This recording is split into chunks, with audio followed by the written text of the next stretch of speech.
انسان کتنا ہی بڑا عالم بن جائے، اگر اس کی زبان میں صلاحیت نہیں ہے بولنے کی تو اس کے علم سے زیادہ فائدہ نہیں ہوتا، اور لوگ اس کی علمی قابلیت کو نہ جانتے ہیں نہ پہچانتے ہیں۔ اللہ تعالیٰ نے زبان کو ذریعہ بنایا ہے کہ اس زبان کے ذریعے سے اللہ تعالیٰ انسان کے دل کی باتوں کو لوگوں کے کانوں تک پہنچا دیتا ہے۔ اللہ تعالیٰ نے کسی گونگے کو پیغمبر نہیں بنایا، اور پیغمبر اسی شخص کو بنایا گیا، اللہ تعالیٰ نے رسول اور نبی اس کو بنایا جو قوم کے اندر بولنے کی پوری طاقت اور قوت رکھتا تھا۔ اس کو اللہ تعالیٰ نے منتخب کر کے اس کی زبان میں وہ شکتی اور طاقت دی جس کے ذریعے سے اللہ تعالیٰ کی طرف سے آئی ہوئی وحی کو اپنی زبان کے ذریعے سے، قوت گویائی کے ذریعے سے بھولے اور بھٹکے ہوئے انسانوں تک دین کو پہنچاتا ہے۔ اب کیونکہ نبیوں کا سلسلہ ختم ہو گیا،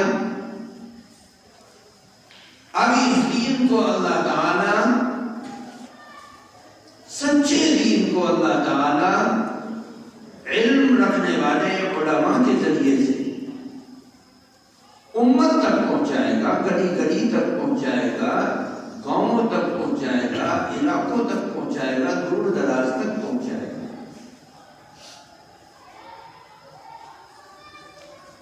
بہت سے علماء ایسے ہوتے ہیں جو بولنے کی قوت حالانکہ علم کے اندر گہرائی اور گہرائی ہے. لوگ ان کے علم کو نہ جانتے ہیں نہ مانتے ہیں. اور بہت سے لوگ ایسے ہیں جن کے پاس علم نہیں ہے لیکن اللہ تعالیٰ نے بولنے کی صلاحیت ان کے اندر رکھ دی.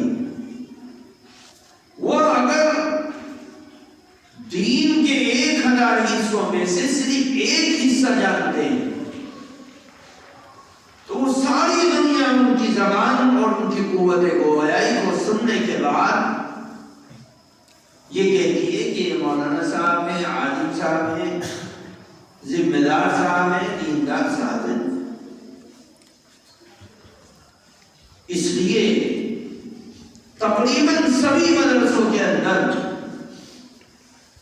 طلبہ میں ایک جماعت کو تیار کیا جاتا ہے جو جماعت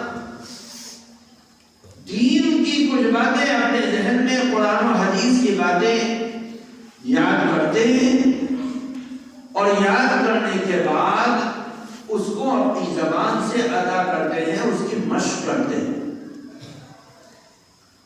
ہم نے اس چیز کو شروع سے محسوس کیا اور ابتدائی ایک بچہ جس کو ابھی اب اس کے ماں باپ نے اس مدرسے میں لا کر چھوڑا، وہ بچہ اپنے کام کو اپنے ہاتھوں سے کر نہیں سکتا، اپنی ضروریات کو پورا کرنے کی صلاحیت نہیں رکھتا.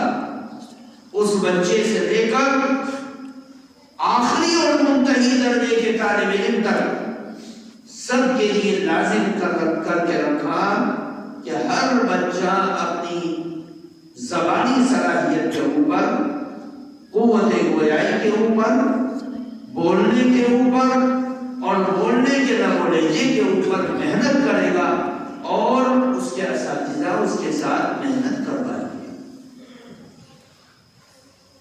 جب ابتدا سے بولنے کی صلاحیت ہوگی، ایسا نہیں ہے کہ ہر عالم بول نہیں سکتا، ہر عالم بولنے کی صلاحیت رکھتا ہے، ہر آدمی بولنے کی صلاحیت رکھتا ہے، لیکن حجاب ایسی چیز ہے کہ عادت نہ ہونے کی وجہ سے آدمی موقع پر آ کر پسینہ پسینہ ہو جاتا ہے، بول نہیں پاتا، پریشان ہو جاتا ہے، دکھی ہو جاتا ہے. تو ان پروگراموں کے اندر طلباء کو اسٹیج پر بلا کر ان کے اساتذہ کے سامنے، ان کے ساتھیوں کے سامنے ان کے بیانات کو کروانا، اس کا مقصد سب سے بڑا یہ ہے جہاں پر یہ کہ ان کا لب و لہجہ صحیح ہو جائے، وہیں پر ایک بنیادی مقصد یہ ہے کہ طالب علم کا حجاب ٹوٹ جائے. جب آپ کے دل سے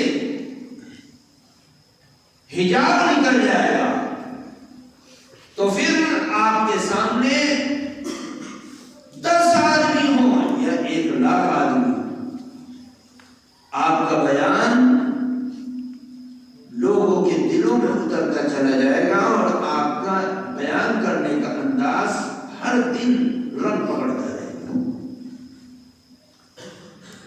اس لیے اگر زبانی صلاحیت میں کمی ہوتی ہے تو انسان اپنے دل کی بہت سی باتوں کو کہہ نہیں پاتا. موسیٰ علیہ السلام کو کہا گیا کہ فرعون کے پاس جاؤ، اس کے سامنے جا کر اللہ کی دعوت دو. موسیٰ علیہ السلام گھبرا گئے کہ اتنا بڑا بادشاہ، اتنی ظالم قوم کا سردار جس نے نہ جانے کتنے قدم کروا دیے، آج مجھے کہا جا رہا ہے میں دعوت دوں. اس وقت آپ نے اللہ سے دعا کی اور اپنے بھائی کو اللہ تعالی سے مانگ لیا. اس مانگنے کے نتیجے میں